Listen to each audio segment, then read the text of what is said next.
nos musiciens. C'est une bénédiction pour moi, cette série-là, de préciser toutes les bénédictions qu'il y a au travers de ce temps. Quand on prend la Sainte Seine, ça peut devenir un moment, comment je pourrais dire, religieux, là, rituel. On fait ça une fois par mois, on prend la Sainte Seine, on ne comprend pas tout ce qu'on fait. J'espère que pendant cette série-là, vous avez compris toute la bénédiction qu'il y a dans cette petite coupe-là quand on la prend devant Dieu. Frères et sœurs, dans cette coupe-là, il y a bien sûr une célébration de tout ce que Jésus a accompli pour chacun de nous à la croix. Vous êtes d'accord avec ça? Soyez avec moi, frère. Ça. Dites un grand Amen. Là. Quand on prend la coupe, là, on est en train de dire merci Seigneur parce que tu m'as pardonné au travers de la croix. Moi, je suis un pécheur, mais mes péchés sont pardonnés. Jamais, jamais. Le diable peut me dire, hey, lui, c'est un pécheur. Non, il n'y a aucune condamnation pour ceux qui sont en Jésus-Christ. J'ai été pardonné, j'ai été lavé par le sang de l'agneau de Jésus-Christ. Alors, merci Seigneur. Quand je prends ce jus, je fais partie de ceux qu'on appelle les justes.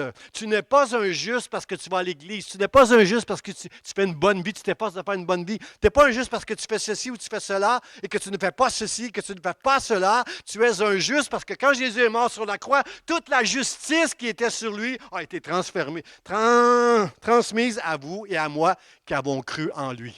C'est par la foi seule que nous sommes sauvés. Et ça, c'est une grâce de Dieu, frères et sœurs. C'est pas parce qu'on est fin, qu'on est beau. Vous êtes toutes beaux, vous êtes toutes fins, vous êtes toutes fines. Mais c'est par la grâce de Dieu que nous avons été choisis et sauvés pour l'éternité, frères et sœurs. Alors, quand on prend cette coupe, on célèbre l'œuvre de la croix, la justification, la réconciliation avec Dieu, l'adoption. Je suis un enfant de Dieu maintenant. Co-héritier avec Christ. Cette phrase-là, j'ai de la misère. J'ai de la difficulté à la saisir. Qu'on me dise, tu vas hériter. Oui, je vais hériter du ciel. Merci Seigneur, c'est assez pour moi. Non, la Bible dit co-héritier avec tout ce qui appartient à Christ. Vous êtes et je suis co-héritier avec Christ au ciel.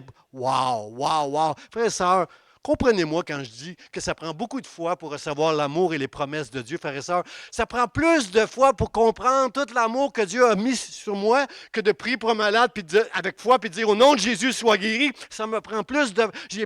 J'ai la foi que Dieu guérit encore aujourd'hui, mais frères et sœurs, je me bats pour recevoir l'amour de Dieu, connaissant mon cœur, connaissant que je ne suis pas digne, frères et sœurs, que c'est une grâce que Dieu m'a fait. Merci Seigneur pour ta grâce. Et à chaque fois que nous prenons la coupe, frères et sœurs, nous célébrons tout ce que Dieu, tout ce que cette coupe renferme. J'espère que vous avez compris quelque chose de tout ça là, au travers de ces enseignements-là. C'est aussi un moment merveilleux pour quelqu'un qui est nouveau dans notre Église. Quand on prend cette coupe-là, la Bible dit, faites ceci en mémoire de moi parce que quand vous la prenez, vous rappelez à tous les gens qui nous écoutent au travers de Facebook et qui s'ajoutent à l'Église que je suis mort et ressuscité.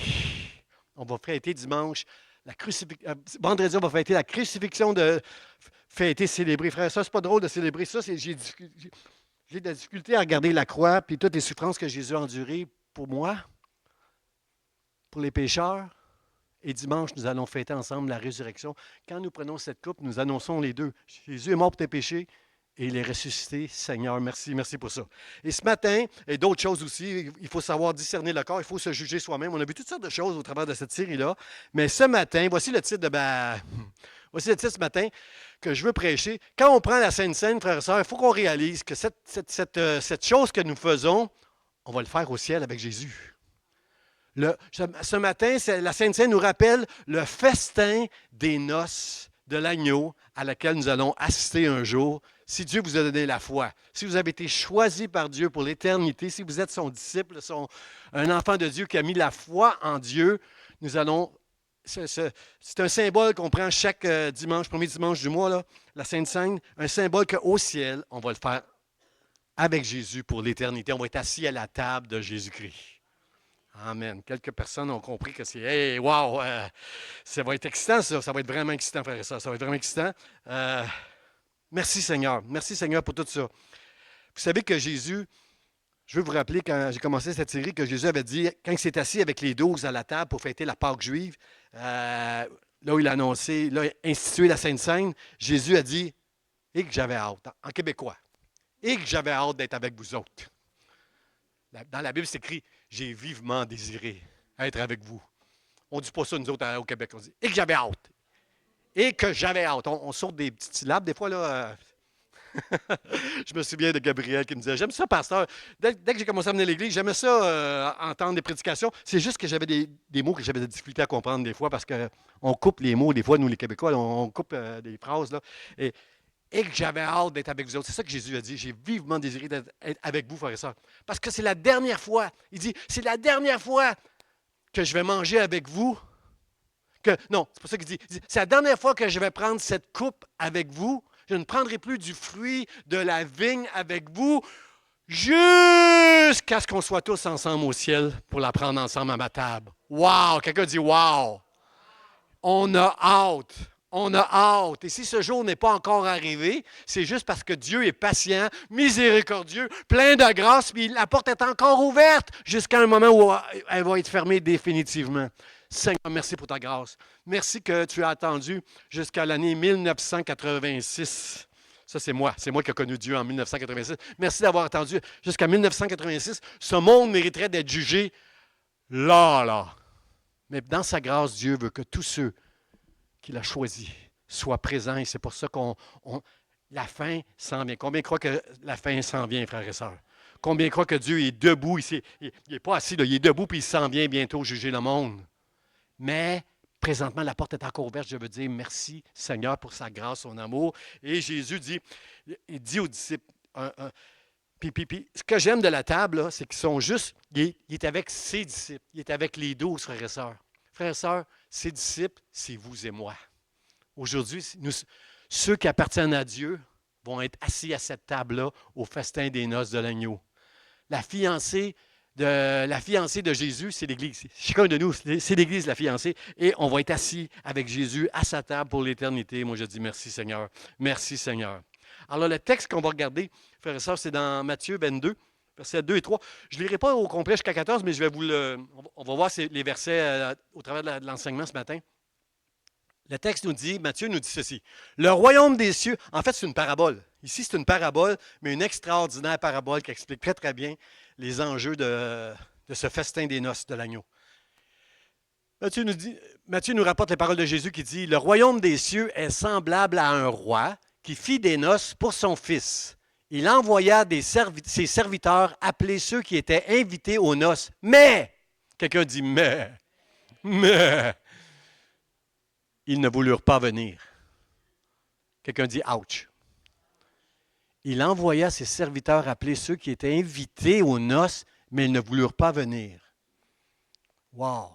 Invité aux noces du roi, tu as une carton d'invitation, puis il y en a qui ne vont pas. Hey, moi, je me souviens un peu de Lady Di, lorsqu'elle s'est mariée avec le prince Charles. Il y avait 2 millions de personnes. Ma femme regardait ça à la télé. Là. Il y avait 2 millions de personnes de chaque côté pour se rendre jusqu'à là où il allait se marier. Là. 2 millions dans les rues.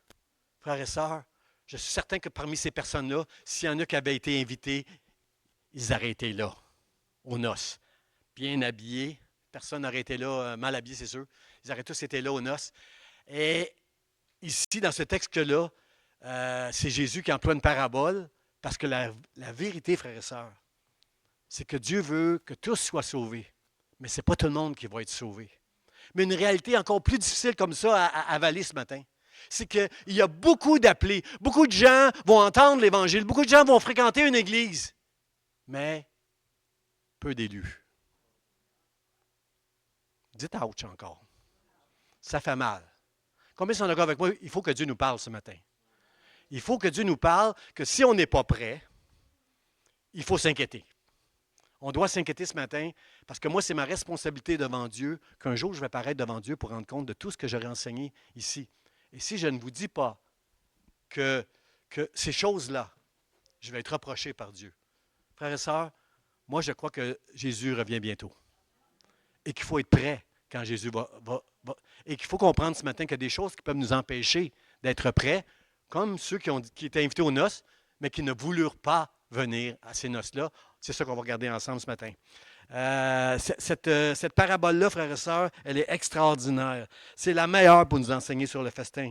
Parce que ces serviteurs que Jésus a envoyés, là, pour appeler ceux qui étaient invités. Là, ces serviteurs-là, bon, il y a eu Jean-Baptiste, il y a eu Jésus-Christ lui-même, mais avant ça, c'était les prophètes. Tous ceux qui ont prophétisé que le Christ allait venir un jour. Tous ces gens-là, ils parlent de ces serviteurs-là qui invitaient les gens à venir, puis qu'ils n'ont pas entendu l'invitation, ils n'ont pas voulu être là.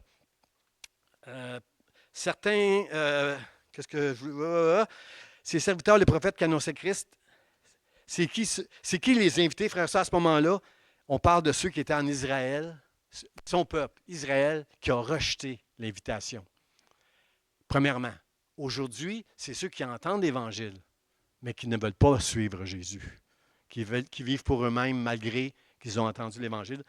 Aujourd'hui, ça concerne nous autres, mais longtemps, à ce moment-là, ça concernait, quand Jésus dit ça, cette parabole-là, il envoyait ses serviteurs qui étaient invités aux noces, mais ils ne voulaient pas venir. Ça, c'est Israël. Ça, c'est Israël qui ne voulait pas reconnaître que Jésus était Hosanna au plus haut. Comme Nicole nous a appris au commencement, là, hey, ils étendaient leurs vêtements devant Jésus.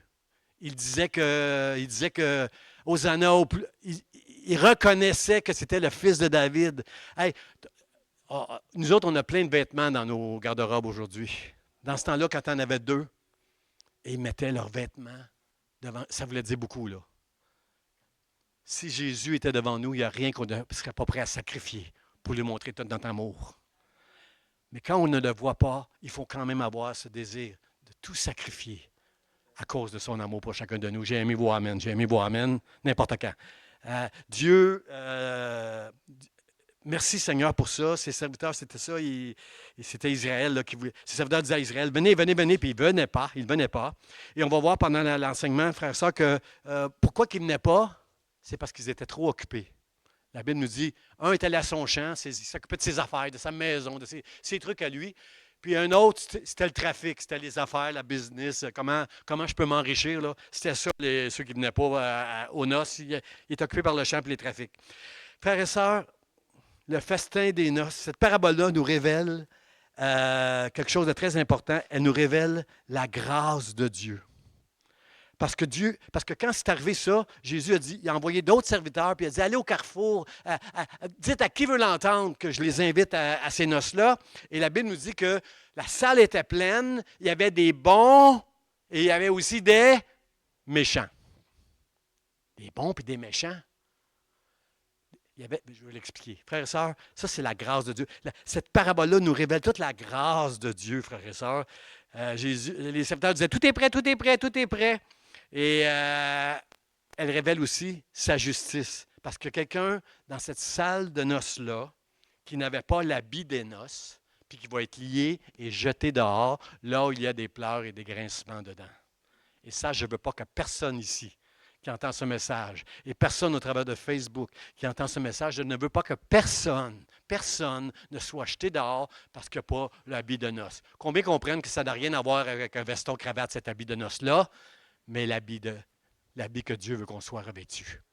L'habit de noces, on va le voir ensemble, c'est quoi? Alors, mon premier point, frères et sœurs, c'est le festin, je l'appelle le festin des noces de l'agneau. Le royaume des cieux est semblable à un roi qui fit des noces pour son fils.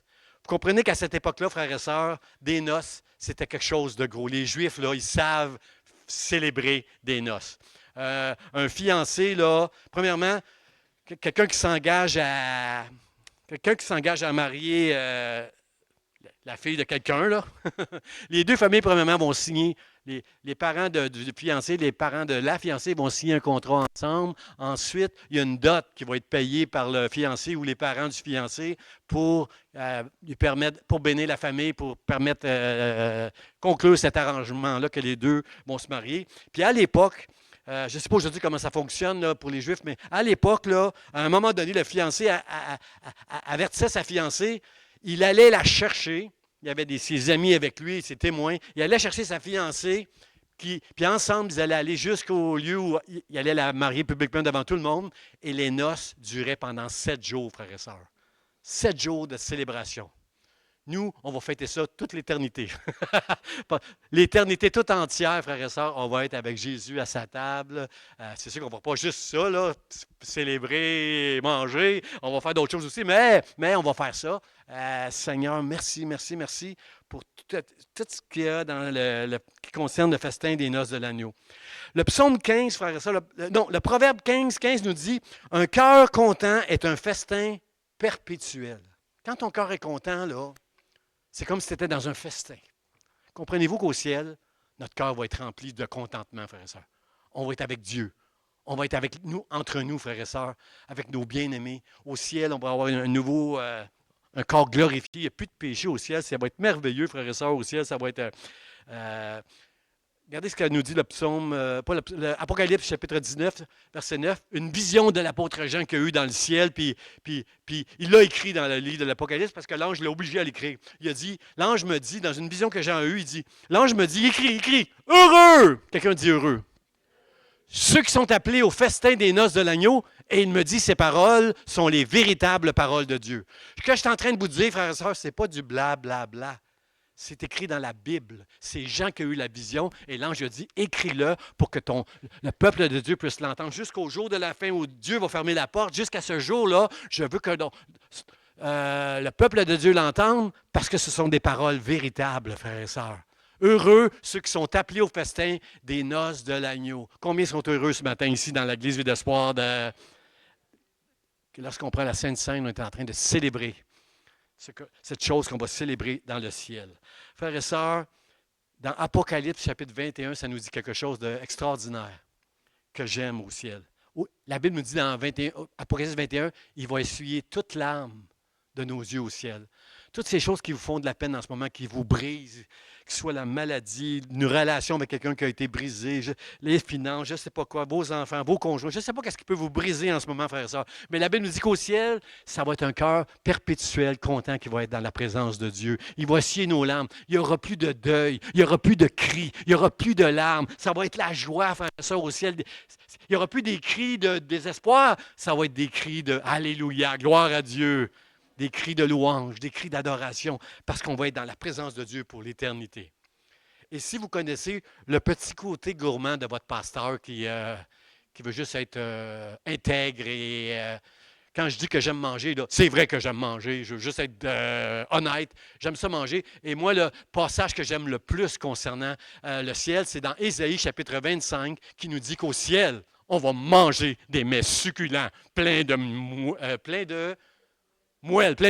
J'ai demandé à ma femme, chérie, dis-moi, un repas qui a de la moelle, ça veut dire qu'il y a de la viande, hein, avec ça? Elle dit, ben oui, elle dit ça, c'est comme des ossobuco. Quand je t'ai fait des ossobuco, là, moi, les ossobuco, là, qu'est-ce que j'aime le plus? Bien sûr que je mange toute la viande autour de l'os. Mais qu'est-ce que j'aime le plus dans l'ossobuco? C'est de prendre l'os à la fin, puis faire... aller aspirer la moelle qui est dans le milieu de l'os. C'est que c'est bon, c'est gras, c'est succulent. Et je suis d'accord avec Ésaïe que s'il y a des mets succulents, des festins de mets succulents avec de la moelle, wow, j'ai hâte d'être avec Jésus. Premièrement, j'ai hâte d'être avec vous autres et j'ai hâte de manger des mets succulents aussi au ciel. Il va y avoir des mets succulents avec la moelle, la Bible dit des vieux vins au ciel, il va y avoir la joie. Ça va être une célébration comme une vraie noce, comme les Juifs sont capables de faire, de fêter. Là. Ça va être comme ça. Ça va être un festin perpétuel, frères et sœurs. Qu'est-ce que quelqu'un veut dire avec moi devant le ciel? J'ai hâte. J'ai hâte. Moi, j'ai hâte. Vraiment, j'ai hâte, frère et sœurs, d'être avec Jésus et lui dire tout mon amour, l'adorer et aussi être à sa table pour le repas des noces. Mon deuxième point, frères et sœurs, c'est une question que je vous pose. Êtes-vous trop occupé pour assister à ces festins-là, frères et sœurs? Jésus, dans la parabole, Jésus dit, voici, le roi fait dire par ses serviteurs aux gens, j'ai préparé mon festin, tout est prêt, venez aux noces. Mais, sans s'inquiéter de l'invitation, ils s'en allèrent, celui-ci à son champ, celui-là à son trafic. Ils sont invités à un festin, comme ça ne se peut pas, les noces de Cana, c'était incroyable.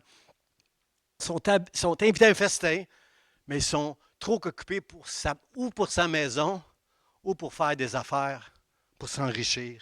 Ils ne sont pas là. Frères et sœurs, c'est pour ça que je pose la question. Êtes-vous trop occupés pour vous préparer sérieusement pour ce moment-là? Comme pasteur, moi, j'ai cette responsabilité-là. Je ne veux pas me présenter devant Dieu où il va me répondre en disant « Pourquoi tu n'as pas parlé? Pourquoi tu n'as pas dit à mon peuple, les enseigner que ces choses-là vont vraiment arriver. Ça va vraiment prendre place, ces choses-là. Frères et sœurs, le diable ne peut pas nous empêcher de venir à l'Église. Si on est ici ce matin, bon, des fois, ça nous arrive qu'on va être malade, on ne vient pas à l'Église, puis il y en a, j'entends des chrétiens dire, oh, j'étais malade le matin, c'est le diable qui est venu m'empêcher. Frères et sœurs, je bâtirai mon Église et les portes de l'enfer ne prévaudront rien contre elle. Si tu es malade pour venir à l'Église, ce n'est pas le diable, c'est que tu es malade. On vit dans un monde pécheur, il y a des maladies, ça nous arrive d'être malade. Ce n'est pas le diable qui nous empêche, mais il ne peut pas nous empêcher de venir à l'Église. Mais savez-vous qu'est-ce que le diable peut faire, par exemple? Il est capable de nous distraire et de nous occuper tellement qu'on va trouver toutes sortes d'autres affaires plutôt que d'être dans la maison de Dieu le dimanche matin.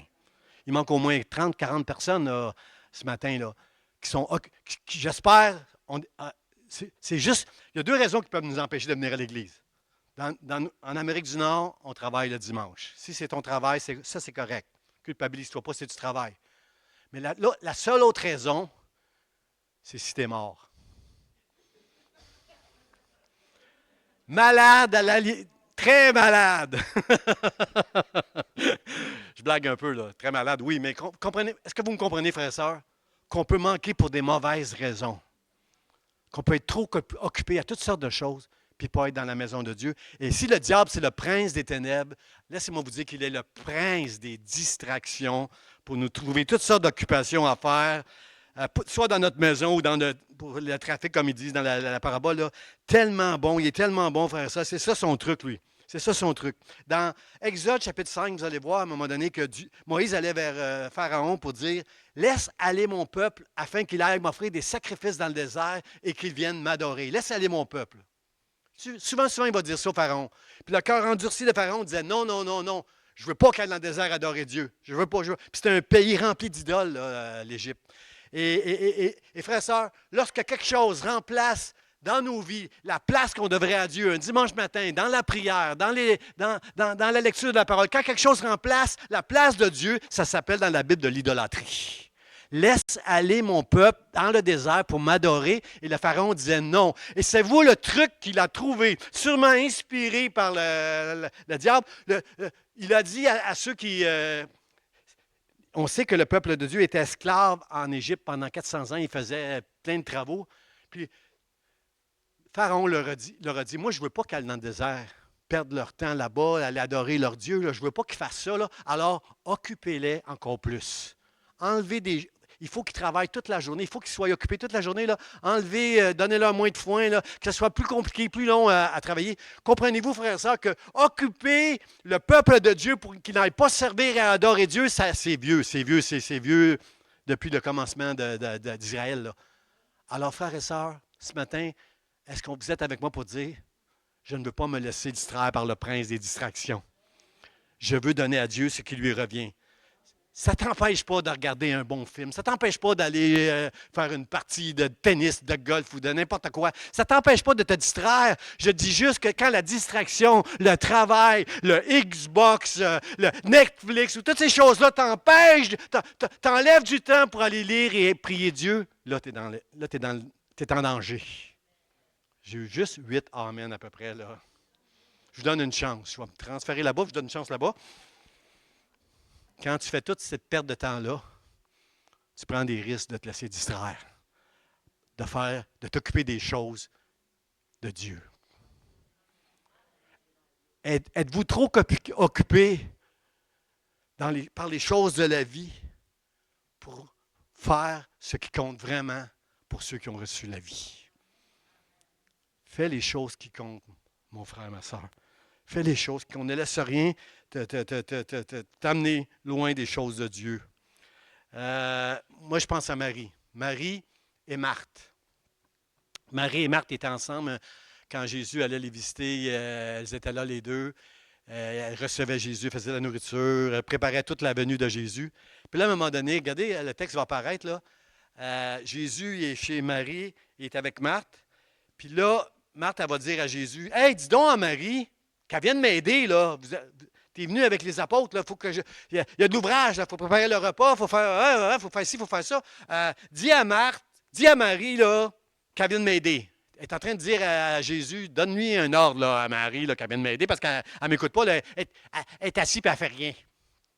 Alors, Jésus va dire, Marthe, Marthe, Pourquoi c'est écrit 2 fois Marthe dans l'Évangile de Luc? C'est qu'absolument, quand tu répètes 2 fois le nom de quelqu'un, c'est que tu mets une petite intonation à un moment donné. Hein? Tu mets. Comment tu dis ça?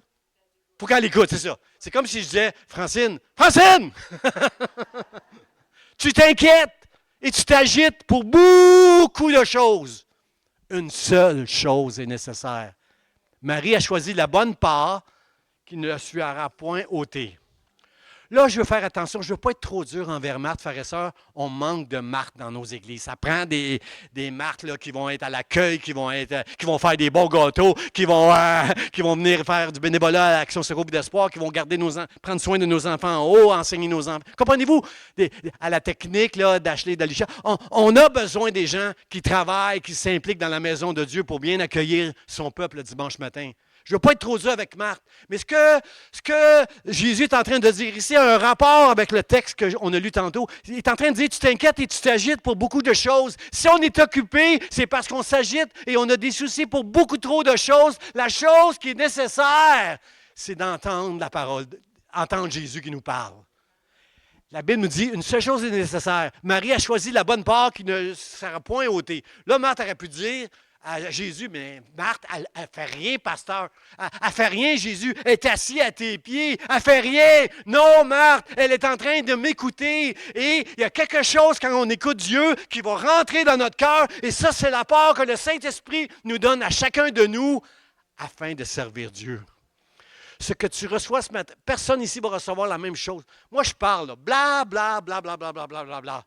Mais un entend quelque chose et le retient, ça c'est sa part. Un autre entend d'autres choses et va le retenir et ça c'est sa part. Et il y a des fois qu'il y a des gens qui me parlent, pasteur, tu as dit ça ce matin, puis ça m'a parlé comme ça. Moi, je ne l'ai pas vu ça. Moi, là, je n'ai pas entendu ça, je n'ai rien préparé pour ça. Comprenez-vous que Dieu, par son Saint-Esprit, lorsque Jésus parle dans la parole de Dieu, il y a une part qui est précieuse. Une seule chose est nécessaire, va dire Jésus. Marie a choisi de m'écouter et il y a quelque chose, sa part, c'est quelque chose qui est rentré dans son cœur et qui va l'aider à rester occupé pour moi toute sa vie et non pas occupé à toutes sortes de choses par la vie. Arrête de te faire des soucis, arrête de t'inquiéter pour beaucoup de choses. La chose la plus importante, ta priorité, c'est le royaume de Dieu. C'est de servir Dieu. C'est d'aimer Dieu, de l'adorer. Ne fais rien lié par les hommes, dans toutes tes occupations, sers le Seigneur de tout ton cœur. Jusqu'à son retour. Et je le répète, Jésus revient bientôt. Jusqu'à son retour, il est debout. Il est en route, le Seigneur. Seigneur, aide-nous à ne pas être trop occupés, frères et sœurs. Agé, chapitre 1, verset 9, il est très, très, très prophétique, Agé, quand il va dire ça. Très prophétique. Il nous adresse ce matin, Agé. Il va dire, vous comptiez sur beaucoup. Ceux qui travaillent très, très fort, qui font du trafic, là. Du trafic dans le sens de, pas dans le mauvais sens, là, juste travailler pour s'enrichir, là, faire toutes sortes de choses. Là. Vous comptez sur beaucoup, et voici, vous avez eu peu. Vous l'avez rentré chez vous, mais moi, j'ai soufflé dessus. Il continue Agé en disant, pourquoi? Dit l'Éternel des armées, à cause de ma maison qui est détruite, tandis que vous vous empressez chacun pour votre maison à vous. Quelqu'un dit « ouch ». Frères et sœurs, c'est ça qui arrive là. Quand on est tellement concerné pour nos affaires à nous, nos maisons, notre bénédiction. Et c'est ça que je déplore aujourd'hui dans nos églises souvent. Je veux prêcher des promesses de Dieu. Je veux prêcher toutes les bénédictions qui sont dans la parole de Dieu. Mais on n'a pas été sauvés pour que Dieu nous bénisse notre ministère, bénisse notre vie, bénisse, comprenez-vous? Dieu va nous bénir. On est béni juste parce qu'on connaît Dieu et qu'on est sauvé pour l'éternité. Mais Dieu nous appelle à le servir. Dieu nous appelle à sacrifier pour lui. Dieu nous appelle à lui donner nos vies, frères et sœurs. Et la priorité dans nos vies, ça ne doit jamais être de posséder toutes sortes de choses parce que Dieu va souffler là-dessus, frères et sœurs. Si tu es un enfant de Dieu, c'est une bénédiction que Dieu te montre que tu n'es pas capable d'y arriver. Tu ne seras jamais capable de trouver la bénédiction tout en négligeant les choses de Dieu. Moi, j'ai été longtemps si serré que je remercie Dieu parce que pendant tout ce temps-là, ma priorité, c'était Dieu. C'était de servir Dieu, d'adorer Dieu, de faire attention à ma vie. Et je remercie Dieu parce que Dieu me connaît. Si j'avais été si béni dans toutes ces années-là où c'était si serré, peut-être que je me serais occupé à faire d'autres choses, je ne me serais pas inquiété des choses de Dieu. Alors moi, je veux dire merci Seigneur de m'avoir gardé, je dirais comme l'apôtre Paul, et mon Dieu pourvoira tous mes besoins selon sa richesse en Jésus-Christ. Je ne pouvais pas me fier sur un compte en banque. Je me fiais tout le temps sur Jésus-Christ et il a toujours été fidèle pour ma maison. Merci Seigneur, merci Seigneur. Il m'a permis de nourrir toute ma maison, de prendre soin de ma femme, que je ne pouvais pas amener souvent, acheter des robes, que je ne pouvais pas amener au restaurant, qui mettait même de l'eau dans son mascara à une certaine époque. Là, pas que je le dis. Ah, elle n'aime pas ça quand je dis ça. Ma femme, elle a payé le prix, elle a payé le prix. Mais je remercie Dieu parce qu'il a pourvu à tous mes besoins. Mes enfants ont toujours mangé. J'ai toujours eu une voiture devant ma porte. J'ai eu 2 fois des voisins qui m'ont offert leur voiture. J'ai été béni, même si j'ai eu 20 ans, très serré, très serré. J'étais fidèle dans mes dîmes, frère et soeur. Beaucoup vont dire, donne à Dieu, puis tu vois, il va multiplier. Ben oui, Dieu a multiplié. J'avais pas de l'argent dans mon compte en banque, mais il a pourvu à tous mes besoins tout le temps que j'ai marché avec lui. Alors je dis, Seigneur, merci. Merci pour ta fidélité envers moi. Je te rends grâce, Seigneur.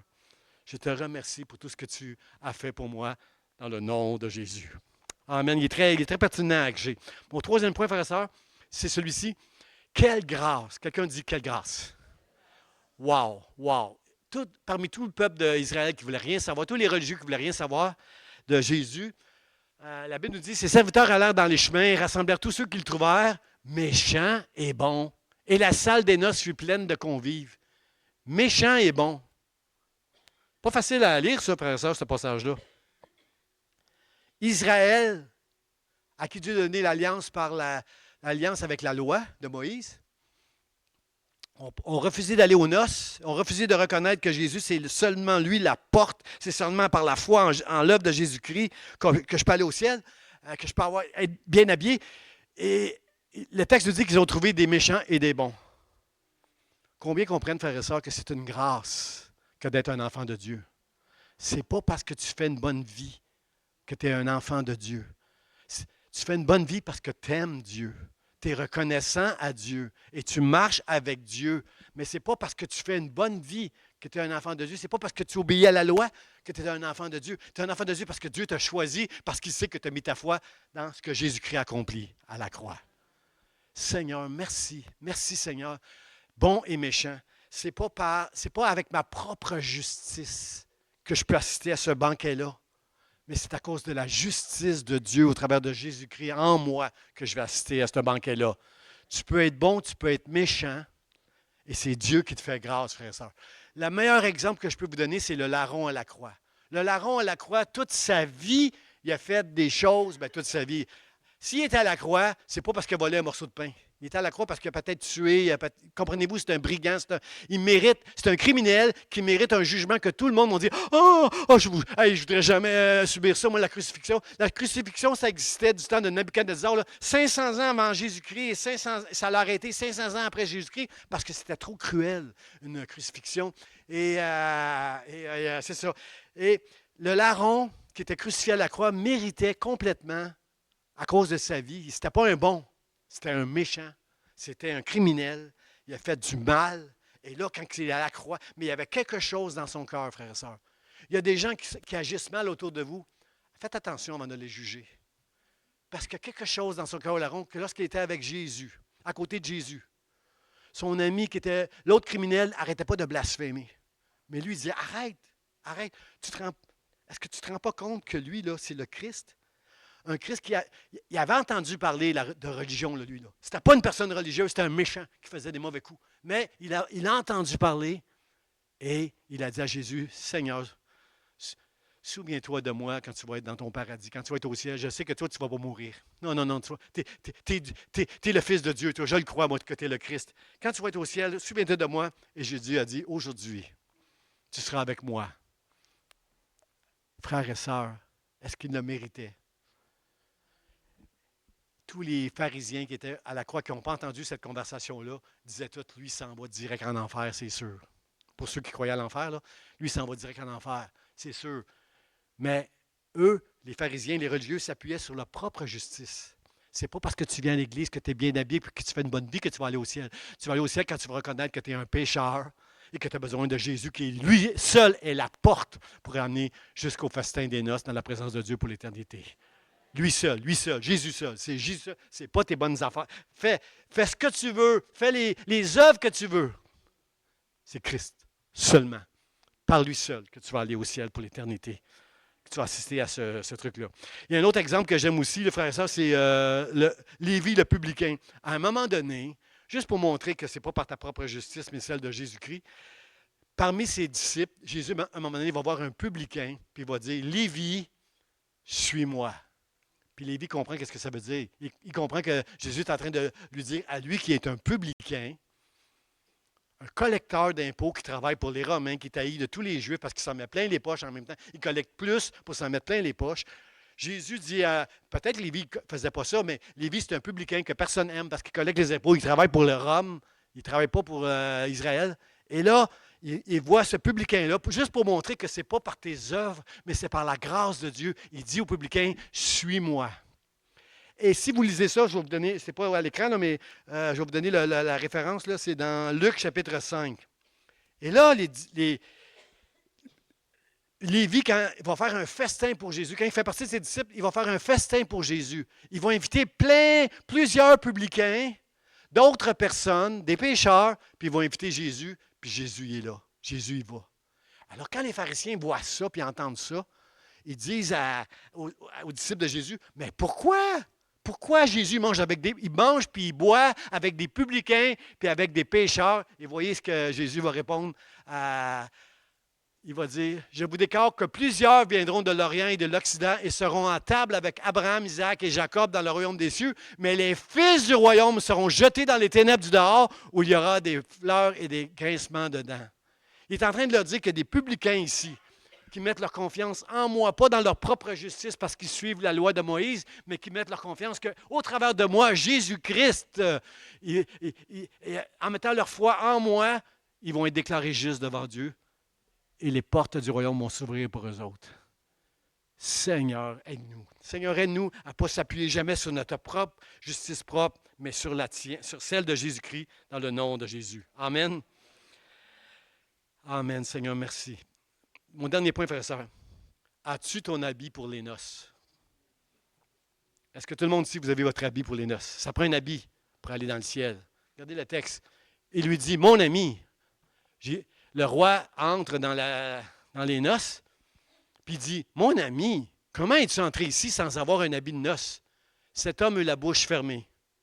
Comprenez-vous que avec la parole de Dieu, frère et sœur, à un moment donné, tu n'es plus capable de te justifier. Comprenez-vous que quand la parole de Dieu nous ferme la bouche, il ne pouvait rien trouver pour dire, mais il aurait pu dire, mais Seigneur, je suis un juif. Seigneur, j'ai suivi la loi de Moïse le mieux que j'ai pu. Seigneur, j'ai fait des dons. Moi, Seigneur, j'allais au temple. Moi, Seigneur, j'ai fait ci. Seigneur, j'ai fait ça. Il était là aux noces. Il voulait être là, dans cet endroit-là, mais il eut la bouche fermée. Alors le roi dit au serviteur, liez-le les pieds et les mains et jetez-les dans les ténèbres du dehors où il y aura des pleurs et des grincements dedans. Ça, c'est comme quand Jésus va dire à un moment donné, je ne te connais pas. Frère, Seigneur, j'ai guéri des malades dans ton nom, j'ai chassé des démons, j'ai fait des miracles. Je ne te connais pas. Si tu n'as pas la communion avec Dieu le Père, réconcilié, la communion avec Dieu le Père à cause de ce que Jésus-Christ a fait à la croix pour toi, tu n'as pas de communion avec Dieu. C'est au travers de Jésus-Christ, seulement de son œuvre, qu'on célèbre, qu'on prend la Sainte Seine, qu'on a une communion avec Dieu. Seigneur, aide-nous. Aide-nous, Seigneur. Ce n'est pas par tes œuvres, encore une fois, je veux le dire, frère et sœur, haut et fort.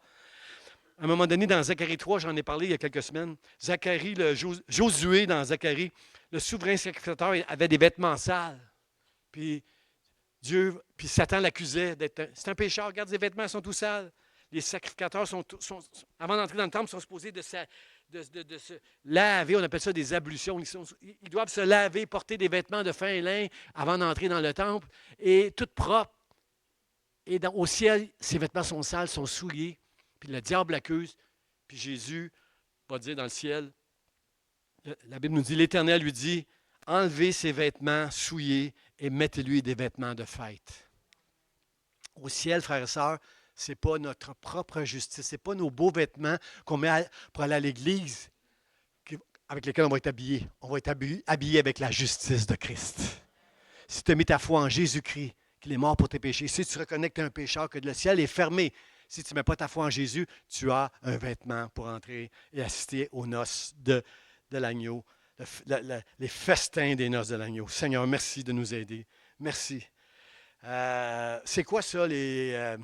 C'est deux choses, frère ça. La Bible de noces, c'est deux choses. Premièrement, c'est la justice de Christ. Tout ce que Jésus a accompli à la croix, là, c'est ça notre vêtement, premièrement. Mais l'autre vêtement aussi, l'autre chose que dans ce vêtement-là, frère et sœur, parce que la Bible nous dit dans l'Apocalypse que je ne sais pas si je l'ai mis, je l'ai pas mis. L'autre chose, frère et sœur, dans Apocalypse 19, ça nous dit que les noces sont prêtes, l'épouse s'est préparée, elle s'est revêtue de fin lin. Pareil comme les sacrificateurs dans le temple, là, la fiancée est prête pour les noces parce qu'elle est habillée de fin lin. Et la Bible nous dit que le fin lin, l'explication de c'est quoi des habits de fin lin, ce sont les œuvres que Dieu a préparées d'avance pour ses enfants. Et là, je vais avertir tous les gens qui servent Dieu, les prédicateurs, les pasteurs, les leaders, peu importe, là, tous ceux qui ont un pupitre quelque part devant les hommes, je veux vous avertir que les œuvres qu'on doit faire pour Dieu, c'est les œuvres que lui a préparées d'avance pour lui, à toi. Chacun de nous, c'est différent. Tout ce qu'on fait est important à partir du moment où c'est Dieu qui nous demande de le faire. Aujourd'hui, je prêche l'Évangile. Ça peut paraître important. C'était pas plus... La première fois que mon pasteur m'a approché, ça faisait quelques mois que j'étais à l'église, le pasteur Jean-Claude m'approche puis me dit, « Jean, si tu le veux, j'aimerais ça que tu ferais le ménage de l'église le samedi, que tu viennes à l'église chaque samedi. » Frères et sœurs, savez-vous que j'étais tellement béni, content, que je sentais qu'au travers de lui, Dieu me parlait à moi, il m'ouvrait une porte, il me donnait le privilège de pouvoir servir Dieu dans sa maison en faisant le ménage. C'était pour moi une grâce, une bénédiction. Je tassais les chaises, comme Guy fait si bien. Je tassais les chaises, je passais la mop partout, je chantais, j'étais un serviteur dans la maison de Dieu pour préparer la place pour le peuple de Dieu qui allait faire. Moi, j'ai juste 9 mois que je connais Dieu et j'ai le privilège de servir Dieu dans sa maison. C'est moi qui fais l'entretien ménager de la maison de Dieu le samedi à mon église. Wow! Frères et sœurs, je vais vous dire même, j'étais plus fier de moi dans ce temps-là que je le suis en tant que pasteur principal de l'église. Je vais vous dire pourquoi. Parce que ce que je faisais, je le faisais bien. Je tassais les chaises, je lavais. Et si je voyais qu'il y avait quelque part, j'avais manqué, j'allais le faire. Ma femme dirait, « Wow, à la maison, c'est pas comme ça. Là, t'es pas aussi minutieux à la maison que tu l'étais pour la maison de Dieu. » Là. Elle a dit Amen. Elle a dit Amen. Je l'ai entendu. Je t'aime, chérie. Pasteur principal, j'ai jamais l'impression que je fais tout bien. Comprenez-vous, il y a tellement à faire dans la maison de Dieu. Jamais. Si vous êtes en charge d'un ministère, tu sais, Gabriel, si je t'entends dire Amen, on ne peut jamais, quand on est en charge d'un ministère, on ne peut jamais dire qu'on a tout accompli parfaitement. Moi, ce n'était pas difficile. J'avais juste à bien nettoyer la maison de Dieu. Je prenais tout mon avant-midi. C'était long. C'était plus petit qu'ici, là, l'église où j'étais. Là. Je faisais le ménage et ça me prenait l'avant-midi et tout était spick and span, comme on dit au Québec. Là. Tout était super propre et j'étais content de moi. Frère et sœur, servez le Seigneur. C'est une bénédiction, c'est un privilège. Puis, frère et sœur, amen, amen, amen, amen. Je sais qu'au ciel, on va être dans la joie, là. Mais humainement parlant, quand on va être au ciel, moi, je ne veux pas avoir des regrets. Maintenant que j'ai vu tout ça, là, si je pouvais revenir en arrière, là, j'en ferais plus pour le Seigneur. Je serais moins occupé avec toutes les choses du monde. Frères et sœurs, c'est maintenant qu'il faut qu'on se dise ces choses-là. C'est maintenant qu'on doit être sérieux avec Dieu. C'est maintenant qu'on doit réaliser que le temps est court. C'est peut-être ce soir. Peut-être Dieu a mis cette prédication sur mon cœur pour qu'on règle tout ça devant Dieu en prière, en disant, Seigneur, si je me laisse occuper par trop de distractions, aide-moi, je veux que tu sois la priorité dans ma vie, je veux te servir toi. Quel privilège de servir et de bénir Dieu. Seigneur, aide-moi. Les œuvres que Dieu a préparées d'avance, frères et sœurs, pour nous, Faut que j'aille dans Éphésiens. Attendez, je ne l'ai pas mis à l'écran, là, mais Éphésiens chapitre 2, verset 10. Là, je veux juste aller lire ce passage-là. J'ai mis ça dans mes notes, mais j'ai juste validé. Éphésiens chapitre 10, verset 10, qu'est-ce que ça dit? Ça dit, « Quand nous sommes son ouvrage, ayant été créés en Jésus-Christ pour de bonnes œuvres que Dieu a préparées d'avance afin que nous les pratiquions. » Comprenez-vous ça, frères et sœurs, que même le monde est capable de faire des bonnes œuvres. La banque alimentaire qu'on a ici à l'Église, là, c'est des chrétiens qui ont commencé cette œuvre-là. Puis je vois la bénédiction sur cette œuvre-là. Je vois la grâce de Dieu. Il y a des semaines où on est serré, puis on veut donner à tout le monde, puis on a peur d'en manquer, puis on a un coup de téléphone pour notre bénédiction, des choses qui rentrent. Je vois les miracles de Dieu continuellement. Ceux qui exercent un ministère pour aider, vous savez, Dieu est toujours là, il bénit. Là où il y a la direction de Dieu, il y a la provision et la protection. Il y a une provision extraordinaire quand on sert le Seigneur. Mais ce que je veux rappeler ici, là, à ceux qui servent le Seigneur, pour avoir l'admiration des hommes, arrête. Tu es en danger, là. Sois sur ton X. Fais les choses que Dieu te demande de faire. Pas les choses que toi, tu as décidé, avec tes talents et tes dons, tu as décidé de faire pour Dieu, pour le royaume de Dieu. Mais en réalité, tu veux l'admiration des hommes. Tu veux les applaudissements des hommes.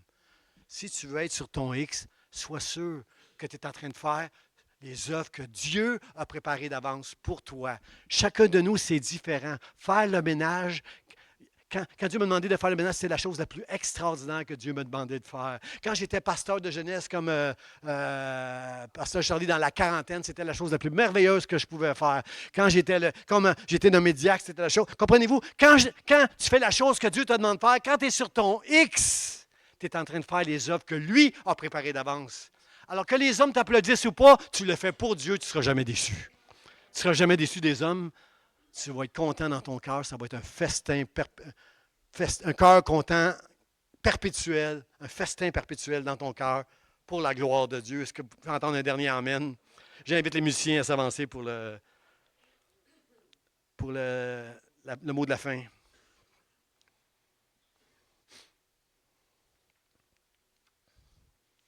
Le mot de la fin, frères et sœurs, c'est « Alors il dit à ses serviteurs, les noces sont prêtes, mais les conviés n'en étaient pas dignes. Allez donc dans les carrefours et appelez aux noces tous ceux que vous trouverez. » Quand on lit un texte comme ça, tous ceux que vous trouverez, ça peut être genre n'importe qui. Combien savent que ce n'est pas n'importe qui va rentrer dans le royaume de Dieu? C'est le mot « alors » qui est très important ici. J'ai souligné pas digne parce que pas dignes, c'est ceux qui ont refusé l'invitation. Les pas dignes, c'est ceux parmi le peuple de Dieu qui n'ont pas voulu reconnaître Jésus-Christ. Malgré le témoignage de Jean-Baptiste, malgré le témoignage des prophètes, n'ont pas voulu le reconnaître. Mais le mot alors, c'est pour nous rappeler que tous ceux qui avaient été invités aux noces, puis qui étaient trop occupés, qui s'occupaient de leur propre maison, comme dit Agé, ou qui étaient occupés à juste ramasser des trésors, à être occupés par toutes sortes de choses.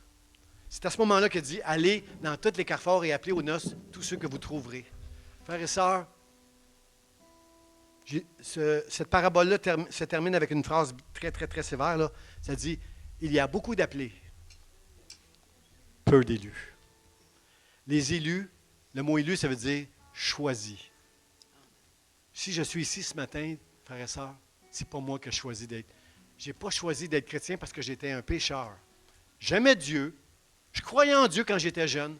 Je n'avais pas des gros péchés extraordinaires. Je n'étais pas menteur. Je n'étais pas malhonnête. Une fois, j'avais pris 1 pièce ou peut-être même juste 25 sous dans la bourse de ma mère à son insu, puis j'en parle encore. 60 ans plus tard, j'en parle encore. Comme quoi que ça m'a... Comprenez-vous, je n'étais pas malhonnête. J'étais mal avec ça. Demander pardon à Dieu d'avoir pris 25 sous dans la sacoche de ma mère quand j'étais un jeune enfant pour aller acheter des bonbons chez Oscar qui vendait des bonbons. 3 bonbons pour 1 sou. J'en avais beaucoup pour mon 25 sous. Je n'étais pas malhonnête, je n'étais pas menteur. Je n'avais pas des gros péchés dans ma vie. Mes frères et sœurs, j'étais un pécheur. J'étais un pécheur. Je croyais en Dieu. J'avais une certaine crainte de Dieu. J'avais une limite. au péché que je pouvais me permettre, même si je n'étais pas un chrétien, même si je n'allais pas à l'Église. Il y avait une limite. Mais, frères et sœurs, quand tu reconnais que tu es un pécheur, c'est ça la repentance. Reconnaître que celui qui est choisi, ce n'est pas à cause de sa justice, mais c'est à cause que Dieu l'a choisi. Beaucoup d'appelés, peu d'élus. Les élus, frères et sœurs, je vais vous dire, c'est qui? C'est ceux qui croient dans la Trinité. Le Père, c'est Dieu qui va juger le monde. Dieu est en route, Dieu est debout, là. Il est en route, bientôt, ça va être la fin du monde. Il y a un jour où il va fermer la porte, c'est fini. C'est fini. Dieu, c'est le juge. Et chacun de nous, il voulait qu'on soit avec lui dans le ciel pour l'éternité. Alors, ce qu'il a fait, Dieu a tant aimé le monde qu'il a donné son Fils unique, afin que quiconque croit en lui ne périsse point, mais qu'il ait la vie éternelle. Quand Jésus est mort sur la croix, il a dit « Tout est accompli ». Il nous a donné le pardon, la réconciliation, l'adoption. Comprenez-vous, tous les lions, là, on les a tous eus. Quand on prend la coupe, on a tous reçu ça, si nous croyons. Et qui nous permet de croire que Jésus est la porte et la justice de Dieu pour nous? C'est le Saint-Esprit. Et à quel moment le Saint-Esprit va te donner la foi que tu es sauvé pour l'éternité, que tu vas assister au festin des noces? C'est quand tu reconnais que ce n'est pas par ta propre justice, mais seulement par la justice de Dieu. Quand tu reconnais que tu es un pécheur, même si tu n'es pas malhonnête, même si tu n'es pas de grands péchés dans ta vie, reconnais que depuis Adam et Ève, la Bible dit qu'il n'y a pas un juste sur la terre. Il n'y a personne qui est intelligent, il n'y a personne qui cherche Dieu. Même si tu as été élevé dans une famille chrétienne, tu as besoin de comprendre que tu es un pécheur et que tu es fini si tu ne réalises pas que tu es un pécheur et que c'est seulement par la grâce de Dieu, révélée par le Saint-Esprit, que Jésus seul peut t'entrer, permettre par son œuvre que tu sois au ciel pour l'éternité et d'assister à un festin de l'agneau où on va manger des mets succulents avec de la moelle, frères et sœurs. Pardonnez-moi. Savez-vous qui a régné sur... Savez-vous que David appelle, malgré que c'était un pécheur, savez-vous pourquoi Dieu dit que David était un homme avec un cœur intègre? Parce que David était juste honnête. Il n'essayait pas de se montrer si spirituel. Il y avait des péchés. Puis dans les psaumes, on le voit, qui n'est pas honte il y a des jours où David va dire quelle merveilleuse créature je suis. Puis après ça, il fait quelque chose, puis il dit, je ne suis pas un homme, moi, je suis un ver. David, c'est un gars intègre, c'est un gars qui est vrai, c'est un gars qui est honnête, qui dit les vraies affaires. Mais c'est lui que Dieu a choisi pour régner sur Israël, frères et sœurs, pas parce qu'il était parfait, c'était un grand pécheur, mais parce qu'il a été choisi de Dieu. Comprenez-vous, frères et sœurs, que quand on prend cette coupe, on fait partie des élus, de ceux que Dieu a choisis, parce qu'on croit que ce n'est pas nous, mais c'est la grâce de Dieu qui nous a révélé par son Saint-Esprit que c'est Jésus qui a fait justice pour on assiste au festin des noces de l'agneau. Combien on a hâte de prendre la Sainte Seine et de célébrer, Seigneur, la grâce que Dieu nous a accordée. Et si ce matin, tu as la moindre doute, frère et sœur, on va chanter le dernier chant qu'on a fait, là. Hein? Sois le centre de ma vie. On va chanter ce chant-là qu'on a fait tantôt, on va se lever, on va chanter ce chant-là, on va adorer Dieu. Mais pendant ce chant-là, si tu as le moindre doute, si tu as essayé d'être un enfant de Dieu sur tes propres mérites, repens-toi. Dis à Dieu, Seigneur, merci de me révéler par ton Saint-Esprit combien je suis loin de toi. Si je ne reçois pas cette foi, que c'est en Jésus et en Jésus seul, et ça, c'est la grâce de Dieu, frères et sœurs. L'habit que vous portez aujourd'hui, il est très beau, mais c'est l'habit de la justice de Dieu qu'on veut porter ce matin, dans le nom de Jésus. Amen. Amen. Êtes-vous prêts, frères et sœurs? Êtes-vous prêts à aller à ce festin des noces? Sinon, mettez-vous en ordre. Je vais dire comme Agé, réfléchissez sur vos œuvres. Amenez du bois et bâtissez la maison de l'Éternel. Amen. Soyez bénis. Levons-nous ensemble.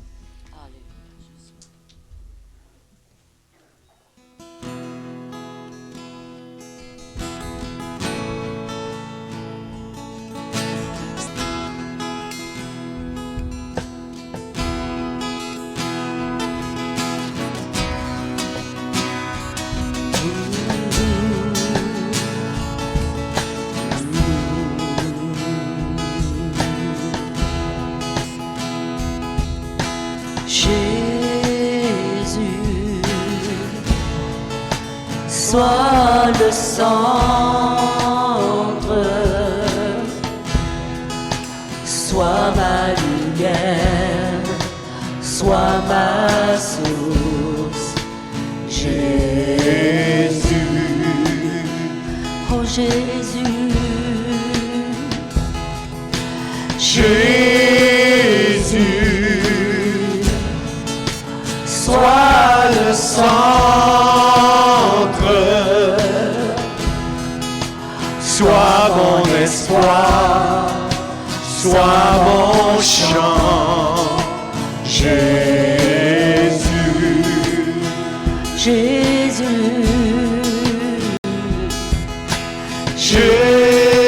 Jésus, sois le centre, sois ma lumière, sois ma source, Jésus. oui Jésus, Jésus,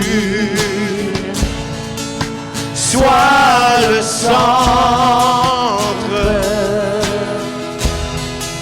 sois mon espoir, sois mon chant, Jésus.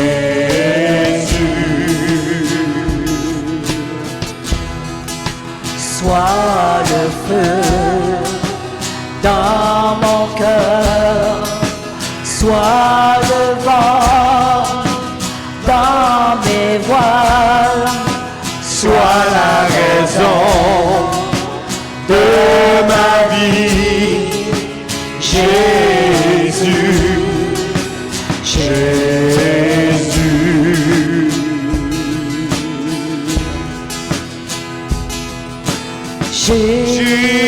Jésus, sois ma vision,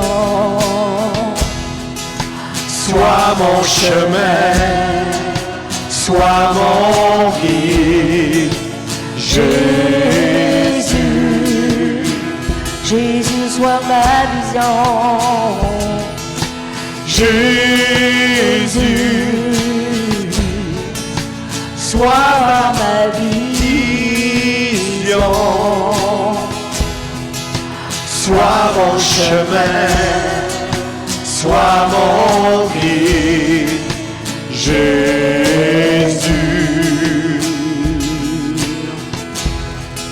sois le Feu dans mon cœur, sois le vent dans mes voiles, sois la raison de ma vie, Jésus, Jésus.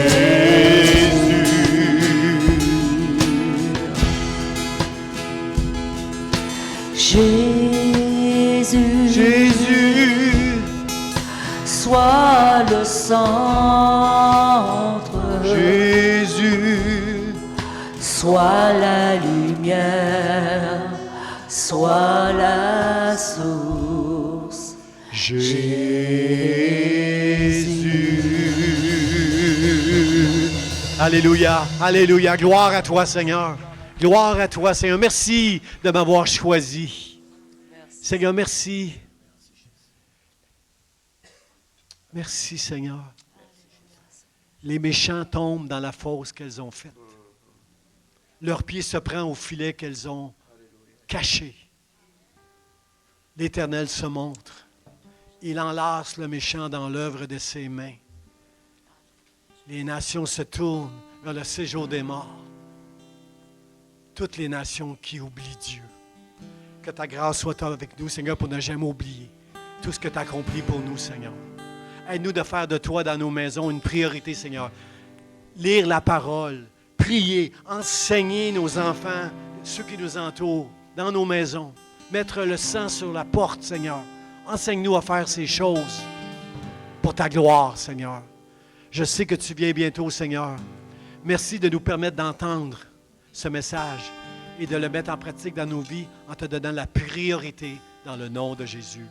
Amen. Amen. Soyez bénis, frères et sœurs. Saluez-vous les uns les autres. Et dans 5 minutes, j'aimerais parler au diacre dans mon bureau. Là, ça va prendre 5 minutes.